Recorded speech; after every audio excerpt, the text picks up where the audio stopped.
Hello everyone, welcome to commerce lectures. I am Neha. आज करेंगे हम क्लास 11 बिजनेस स्टडीज़ एंड आज का हमारा टॉपिक है टाइप्स ऑफ डिबेंचर्स, यानी डिबेंचर्स कितने टाइप्स के होते हैं।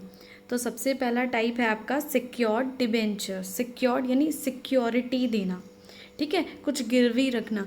सो सिक्योर्ड डिबेंचर्स वो डिबेंचर्स होते हैं जिसमें हम कुछ सिक्योरिटी देते हैं, कुछ गिरवी रखते हैं, जैसे कि कंपनी के फिक्स्ड एसेट्स, ठीक है।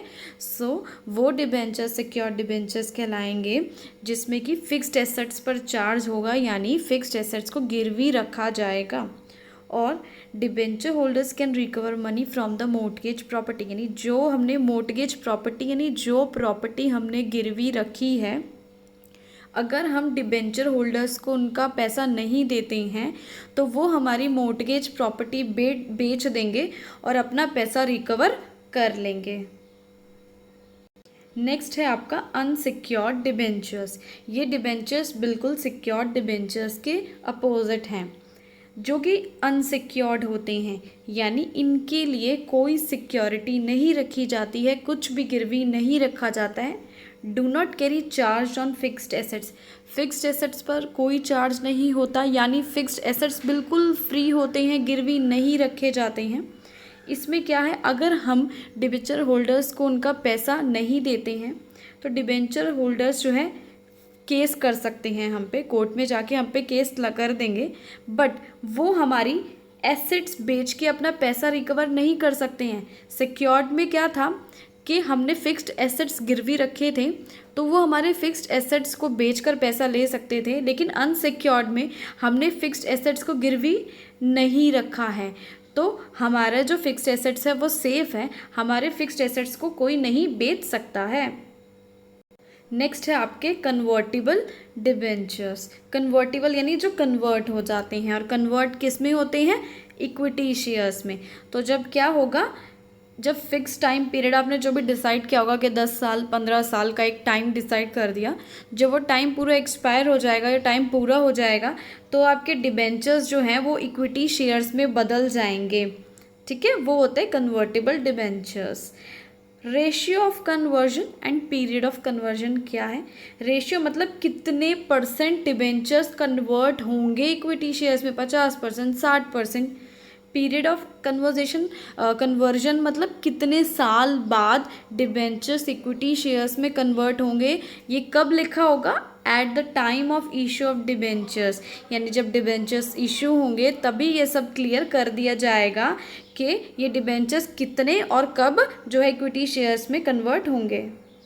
नेक्स्ट है आपका non convertible debentures. Non convertible यानी जो कि कन्वर्ट नहीं होते हैं।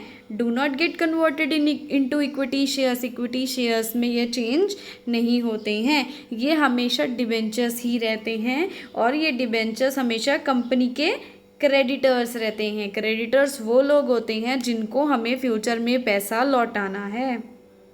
नेक्स्ट है आपका रजिस्टर्ड डिबेंचर्स। सो रजिस्टर्ड डिबेंचर्स कौन से होते हैं, एक ना बुक होती है, ठीक है, जिसे बोला जाता है register of debenture holders of company. इसमें क्या लिखा जाता है, डिबेंचर होल्डर्स का सारा रिकॉर्ड लिखा जाता है, उनका नाम क्या है, उनका एड्रेस क्या है, उनका पेरेंट्स का नाम क्या है, उनका फ़ोन नंबर क्या है, इस बंदे ने कितने डिबेंचर्स खरीदे हैं, कितने रुपए की खरीदे हैं, सारी इन्फॉर्मेशन लिखी जाती है। तो जो डिबेंचर्स की सारी ये इन्फॉर्मेशन रिकॉर्ड होगी इस रजिस्टर में, वो कहलाएंगे registered debentures. These can be transferred, और ये ट्रांसफ़र कैसे होंगे, only through a regular instrument of transfer, ठीक है।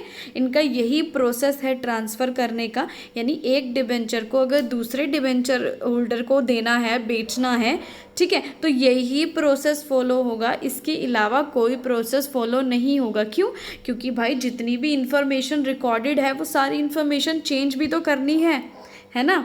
चलो आगे बढ़ते हैं। नेक्स्ट है आपके बियरर डिबेंचर्स। ये कौन से डिबेंचर्स होते हैं, जिनकी इंफॉर्मेशन रिकॉर्ड नहीं होती है। वो जो रजिस्टर हमने पढ़ा था डिबेंचर होल्डर्स वाला, उसमें इंफॉर्मेशन कोई रिकॉर्ड नहीं होती है बियरर डिबेंचर्स की। और ये डिबेंचर्स कैसे ट्रांसफ़र होते हैं, जस्ट डिलीवरी से, यानी आपने इसे ख़रीदा हुआ है, आप किसी और के नाम पे कर दो, इनको किसी और को डिलीवर कर दो, ये तो वो उसके नाम पे हो जाएंगे, ठीक है। क्यों ऐसा क्यों है, इसका रीज़न क्या है? क्योंकि इनकी कहीं पे कोई इन्फॉर्मेशन नहीं है, कहीं पे रजिस्टर में कुछ नहीं लिखा हुआ, इसलिए जस्ट पेपर दे दिया और बात खत्म। नेक्स्ट है आपका first debentures. So first debentures कौन से होते हैं? Debentures which are repaid before the other debentures, यानी इनका पैसा रीपे यानी वापस कब किया जाता है? बिफोर अदर डिबेंचर्स, यानी बाकी सभी डिबेंचर से पहले। फर्स्ट लिखा हुआ ना, यानी बाकी सभी डिबेंचर से पहले, सबसे पहले पैसा किसका दिया जाएगा? फर्स्ट डिबेंचर्स वालों का वापस किया जाएगा। लास्ट बचा है आपका सेकंड डिबेंचर्स। सेकंड डिबेंचर्स कौन से होते हैं? Debentures which are paid after the first debentures had been paid back, यानी पहले पैसा देना है फर्स्ट डिबेंचर्स वालों का, जब उनका पैसा पूरा वापस कर दिया उसके बाद बारी आती है सेकंड डिबेंचर्स वालों की। ठीक है, क्लियर हो गया? इसके बाद वीडियो खत्म हुआ। Thanks for watching this video, please like share and subscribe.